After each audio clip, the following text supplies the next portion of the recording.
My name is Bruce Barnes.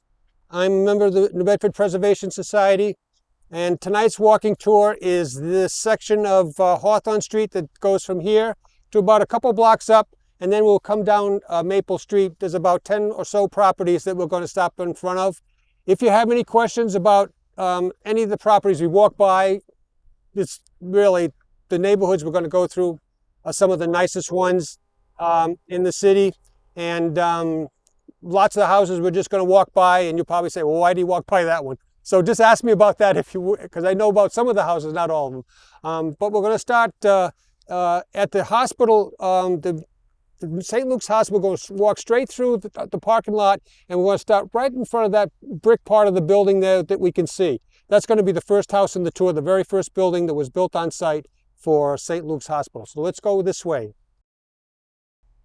This building here is the original St. Luke's building on this site.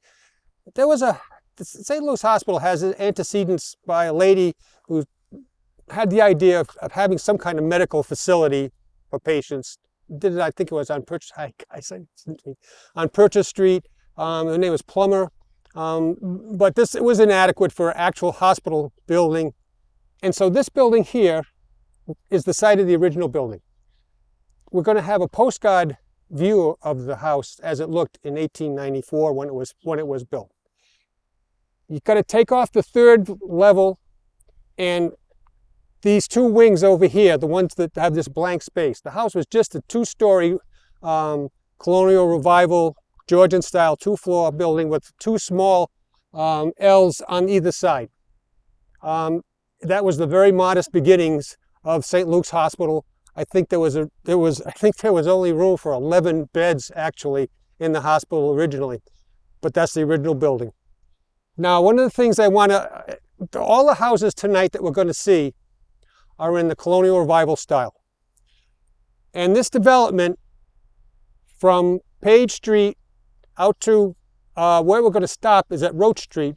Most of the houses in that time, who were built in that time, were around 1900 to 1910. And by that time, all the houses, Victorian style, had kind of disappeared, and all the houses were being built in the colonial revival style. Now, when you look at some of the older houses in New Bedford, the front of the houses always had fences, wrought iron fences. But for the colonial revival, in these neighborhoods early on, especially in the section that we're going to be walking in tonight, they didn't use wrought iron, they used stone walls to replicate what it looks like. And when you go to Westport and Dartmouth still, and you go in the neighborhoods, what separates the houses? The stone walls. And so they replicated that. We're going to show a picture of how the early development of Hawthorn Street, and you'll see that it's lined with stone walls. Some of them have been taken down over the years, but from Page Street all the way out to as far as it was developed, on both sides of the street was stone walls. So they kind of replicated the idea of fencing rather than wrought iron as stone walls. Kind of an interesting thing, actually. And I have a picture of what the street looked like. I think it's like 1900. And you can see they actually put the stone walls in sort of even before the properties were built. Now, some of the stone walls are kind of shaped and styled. The property after the next one we're going to show, I'll show you that it's a different style. The homeowner made his own, and designer made their own style for the stone wall. And it's a key to identifying these properties a lot of times, because a lot of them have been demolished. You can check what the property looked like from old pictures by what the stone wall is in front. Anyway, kind of interesting. So this building looked the same on the other side as it does on this side. That's the original entryway. It's a very nice entryway, actually, in this house. Very fancy and very stylish. Now, the architect of this building, I know that many of you have been coming to my tours for a long, long time, years even. And those people who went to the Howland Mill tour 4 or 5 years ago, I mentioned that the architects of that particular site was a partnership called Wheelwright and Haven. And Wheelwright and Haven designed this building as well. They were, for those who don't know that firm, Wheelwright ended up being the city architect for Boston in the late 1900s, and his most famous commission is the Longfellow Bridge, which spans the river from Boston to Cambridge. It's his most famous commission. And they did this particular building as well.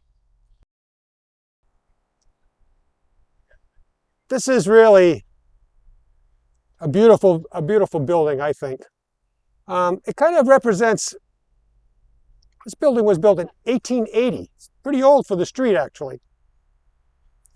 The guy who had it commissioned was a man by the name of Cyrus Lee, L-E-E, Cyrus Lee. Quite frankly, I don't know why it's called the Collins House. I looked it up. There's lots of documentation on this house, but I don't know why it's called the Collins House. It was people might remember when it was the Tabor Nursing Home for a little while in this particular building. But the design is really, really quite interesting and attractive in my view. It's sort of a transition from the old Queen Anne, Victorian Queen Anne style to the shingle style. As far as what the design is concerned, but it's just a really lovely building. The great wraparound porch, which is the Queen Anne signature, but some of the detailing on the top and so forth looks more like a more newer, modern colonial revival style. It's just a great building. This is a hospital property now. I think their I'm not sure if that's the way it is now.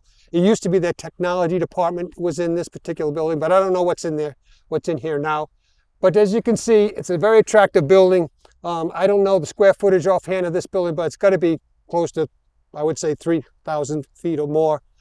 Just a really cool building. And they did a nice job with the paint job. I think they actually consulted somebody about the paint job. I don't think it was us, but I think it might have been Whale or something. So they did a nice job. Actually, I think it was Ann Laurel they asked about the paint job, who was with the preservation office at City Hall. And they did a nice job of painting it and keeping it up.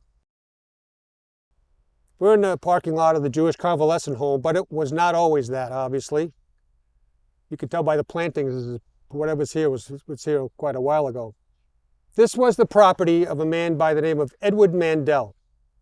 Edward Mandel was the son of a man who was very, very wealthy as a result of the whaling industry. So when Mandel was born in 1821, he was already wealthy. And he was involved in all sorts of business dealings and so forth, and he built a magnificent house on this site. Maybe one of the largest houses ever built as a residence in New Bedford, 28 rooms.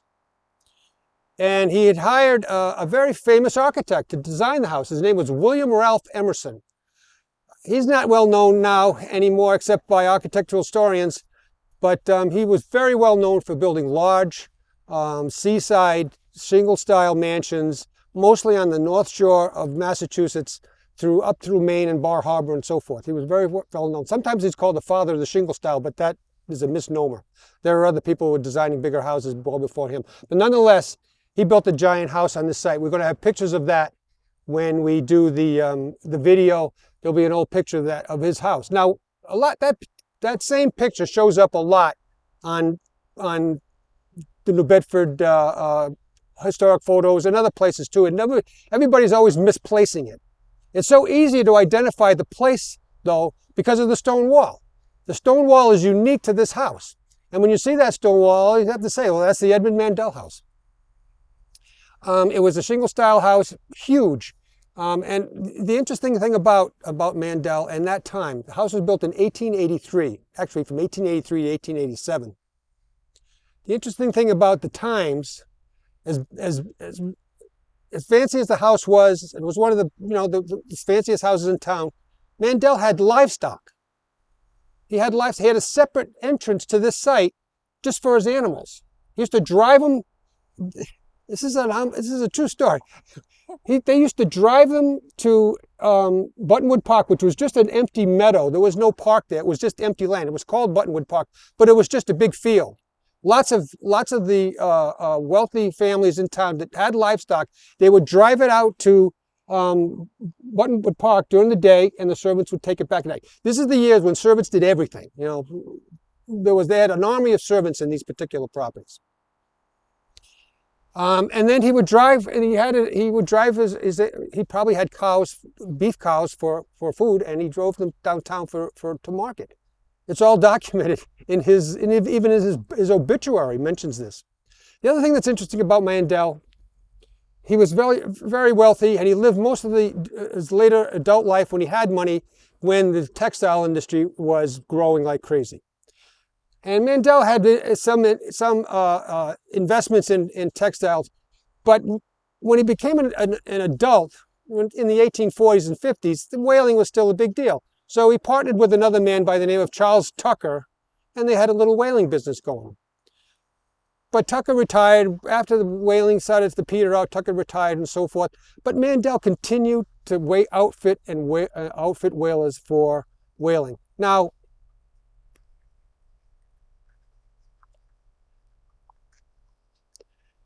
to get a whaler ready for sea, it's a very expensive proposition. You had to fix the whaler up. You had to hire a crew. You had to stock the ship with food and so forth and so on. It probably cost him $20,000 to outfit the vessel, and he sent it out, came back. It probably was a minimal profit, you know. And I wondered, why would he do that? He could use that $20,000 so much better, something else. He just was so wedded to the industry, I think. This was his bread and butter, the family's bread and butter, and he just couldn't give it up. As a matter of fact, he still was sending out whale ships in 1890 when everybody else had long since given up on it that wanted any kind of serious profit. So anyway, interesting guy. He was the president of lots of the Washington Glass and a number of the other big companies in town. Very well appointed in business and so forth. Kind of a modest guy, apparently. He died in 1897.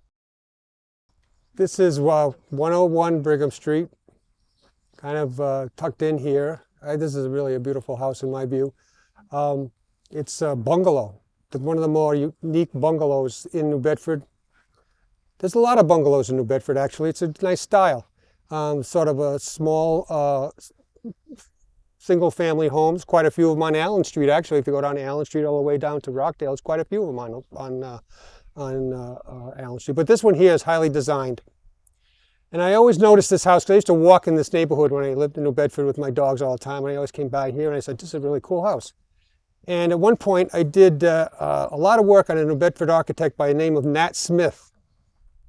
Well, come to find out, this house originally was owned by Alexander Smith, Nat's brother. So I think, what's the odds that Nat's brother wouldn't hire his brother architect to build the building? It doesn't look like anything else he did, actually. I don't know if Smith did another bungalow like this or not. It's not on his inventory, which I found that his granddaughter had developed from the papers that Smith had kept. Not that that was a complete list by any stretch of the imagination, but this house was never on it. So I still am puzzled why. But you can see all the design work. Look at the way the columns are capped by these beams here. And it's just a beautiful building that, you know, the windows are highly designed, typical of him, although not the multi-pane windows, which he's famous for. But nonetheless, it's just a very, very interesting house. Well, doing more research on Smith, I found out that he had a brother and a sister. His name is Mary Louise, and she was the older one. And she lived in an ancestral home on North Street. And when she died in 1927, she gave Smith a portrait of their father, of the three siblings' father. And that portrait was his father's name, Alexander and Nat and Mary Louise. His father's name was William Townsend Smith. And Alexander had named his son William Townsend Smith. And he thought that he should have gotten the portrait because it was the same name as the father. They had a lifelong estrangement over this issue, because Nat would not give the portrait back or give the portrait to Alexander. And perhaps that's the reason why it's never on any list. I don't know. It's just that's a true story about the picture and so forth. And maybe that's the reason why this house is not part of the Nat Smith canon, because of the problems he had with his brother later on. Interesting story. Whether that had anything to do with who designed this house or not is unknown. but I think so, actually. I think so. It's a beautiful bungalow. You can see it's very different, but when you see it from the side, you can see that's a clear bungalow form, 1.5 stories. It's a little bit bigger, actually, than it looks when you look at it from the side, because it goes back quite a ways. It's a fairly large house, relatively speaking, for a bungalow. Beautiful building. This house across the street with the sort of the greenish shutters, that's what's called the American Foursquare. There are tons of these houses in New Bedford. They're beautiful homes. They were made for single-family city living. They have all the designers in the front. I've talked about Foursquares on other tours. People who come on my tours are probably bored to tears about hearing about Foursquares. But nonetheless, most of you people probably are new to the tour. And this is a very common house in New Bedford. The Foursquare is 8 rooms, 4 on the first floor, 4 on the second floor. Usually 4 bedrooms, 1.5 baths. They're all pretty much outfitted the same. I lived in a Foursquare once, not in New Bedford, but in Pawtucket. And they're very nicely designed, nicely built. These mostly were built from 1900 to 1920, to the Great Depression, really. And there's lots of them in the city. I mean, we probably you can see them all. They always have this one dormer. Sometimes, the dormers, some can be a little bit more designed than another one. But basically, that's the style. They were perfect for New Bedford during this time when they were putting up houses for people that had enough money to buy their own, because these were fairly substantial homes. They're about 1,800 square feet. I bet yours is about that, Pat, or 2,000 square feet. So they're nice. They're nice and roomy, nice homes. And as we go down Maple Street and we continue on Hawthorn Street, you'll see them all over the place. They're still mostly, some of them probably have been converted, but there's probably still mostly single-family homes. Really, the foundation of the West End in this area is this particular type of building. This house is a pretty highly designed colonial revival, 1911, by a famous New Bedford architect by the name of Edgar Hammond. Edgar Hammond did a lot of buildings in New Bedford. He also did the Yacht Club in Paden-Aram. A pretty famous architect in his day. And he designed it for a guy by the name of Aloysius Westby. And Aloysius Westby is a very, very interesting guy. He's one of the few people that got out of the mills. He was from Lancashire, which is that section of England that's the northwest part of England, from Liverpool to the Scottish border. Includes the city of Manchester. So it was a big textile area.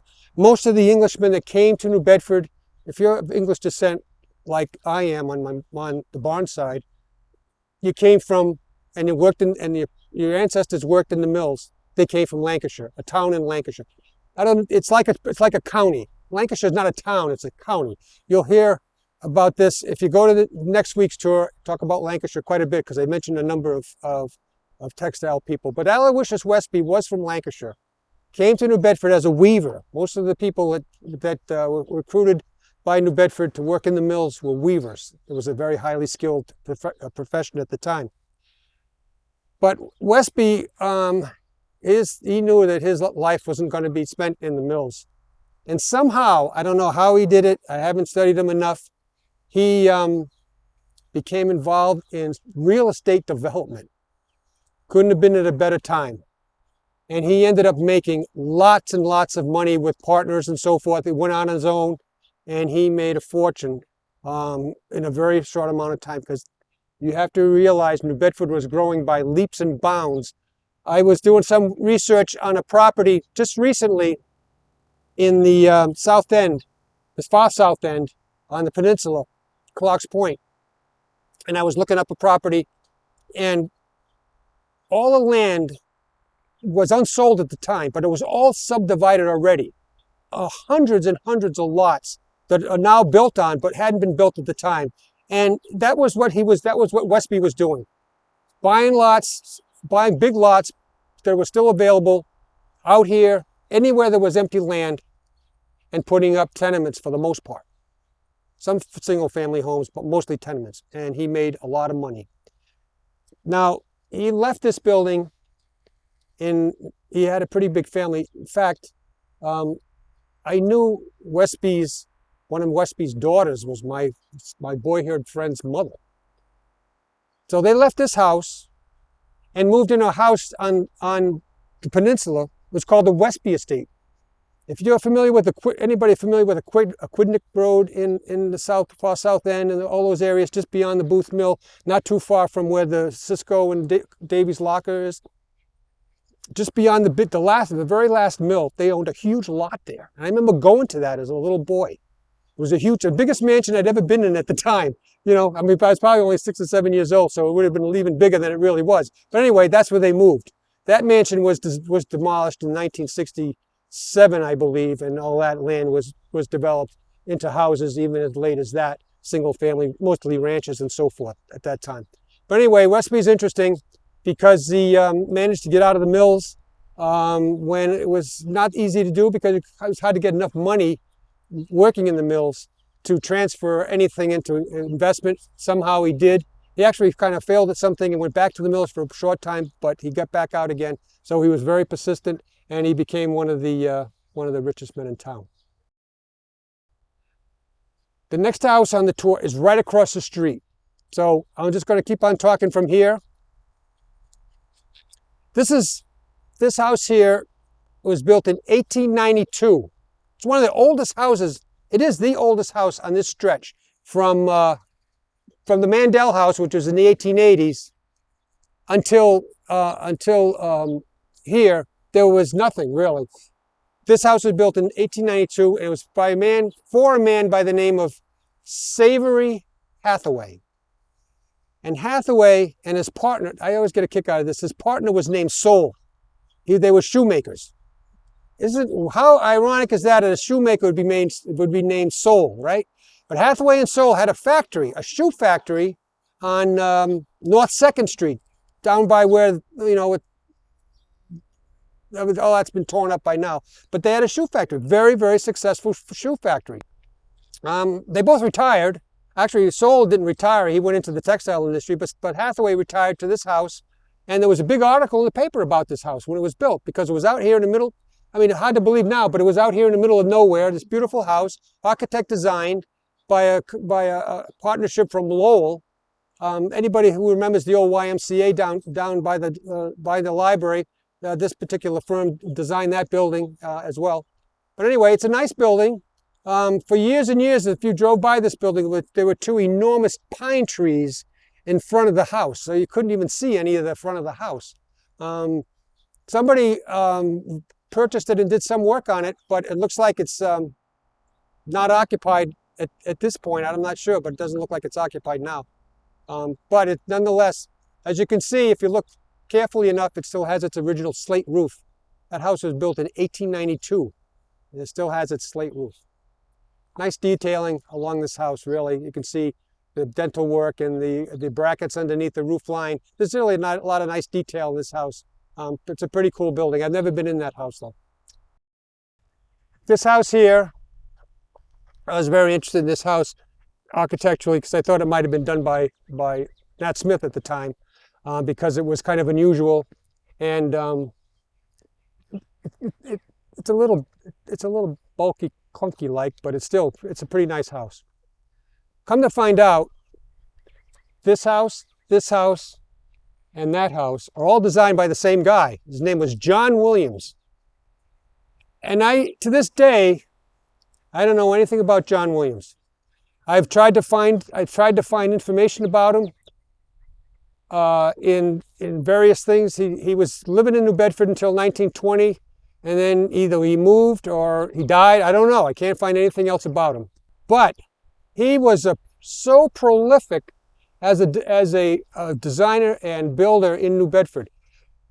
The planning department in the city hall has a list of properties by building permit for about 20 years, from like 1895 to 1915, something like that. And I have the copy of that list, and it has all the names of the properties, the addresses, and the architects. And John Williams is so overlisted in that list. He was designing all kinds of things, storefronts, tenements galore, mansions like this. A very prolific guy, and nobody seems to know anything about him. He's obviously a decent designer. I think the Foursquare actually is more attractive to this, but this is a really highly designed building. Big too. It's like 3,000-4,000 square feet in some of these buildings. So, he knew what he was doing, and he was pretty well. He should have been more well known in his age, but he's never listed among the native architects that dominated building in New Bedford and architecture during this time. But he deserves to be so, because I would say that these three houses really are kind of very, very state of the art for the time, highly designed and nice buildings. I haven't been in any of them, but nonetheless, they're pretty cool buildings. Now, I got another story too that I forgot to tell, that I should tell. I was looking. One of my research techniques is just to get a newspaper. If I'm doing something on a particular era or something, even if if I find a reference in some year, I might look at the whole month's worth of newspapers just to see what else is going on, what the city was like, and so forth. So in February of 1909, in the Evening Standard, I'm in the sports section, and all of a sudden I see this horse with a trainer holding on to him, and I think, this can't be Kentucky Derby because it's May, and it's, and this is February. And it says, Helen G wins. Helen G wins. So I said, boy, what's that? It must have, maybe there was a track around here. No. Well, I don't know for sure. I haven't been able to verify what's going on this. The article says, the action on Hawthorn Street this week. Yeah. Apparently, they had like quarter-mile races, straight races down Hawthorn Street. Now, even in 1909, from maybe a block after Road Street, where the one we went down across, there was nothing out there. No development at all yet. You could go across Rockdale. Rockdale wasn't even a street yet, actually. It was just a path, probably. So you could go all the way down Hawthorn, probably all the way to Slocum Road. But they probably raced out there. I guess that's because I don't know. I'd never been able to figure it out. There was a racetrack later on in New Bedford down where the airport is now. It's called the Evergreen Speedway. But that was after 1909. So anyway, apparently Helen G was having a match race with a horse named Auditor. And they said it was a big crowd out there. It was February. So Helen G showed up to the race with a sleigh. It was a sulky race, like trotters, And Helen G shows up with a sleigh, of all things. So they had to find a sulky because the Auditor had a sulky. So anyway, they have a few heats. They have the final, and Helen G wins. and that's really, it was like, did this really happen? And there's going to be a picture of the article, hopefully in the video, and you'll see Helen G wins. And she's got her leg wrapped like a real racehorse. We're not talking, this is serious business. They said there was a big crowd out there. And if there's a big crowd out there, that means there was money changing hands about who won and who didn't win. They didn't go out there just to freeze their what's off on a February afternoon for nothing, Anyway, it was an interesting story. 1909. Now the property behind us has been vacant for a long, long time, but there was a big mansion on this site at one time, and that's why these gates and the stone wall is here. One house. This house clearly had a large lot, one of the few large lots down here, but it was probably an early house too, probably 1890 or so when the house was built. It's often referred to by old-timers who know the history of the city better than me as the Reed Estate. It took me a long time to figure out who the Reeds were, but I did find out. The house was up here till the right. I'm not sure if anybody knows when the house was demolished. If anybody's been here a lot longer than me, I think it was demolished probably in the late 50s or early 60s. And Joseph Reed was a cotton factor or a cotton dealer. He's the one who arranged for cotton to be purchased by the mills and sent out by the mills. It was a very lucrative job during the time he was doing it because the mills were humming in those years before the Great Depression. And as late as 1940, he was still living in the house. And there's an interesting thing in the census. for Joseph Reed.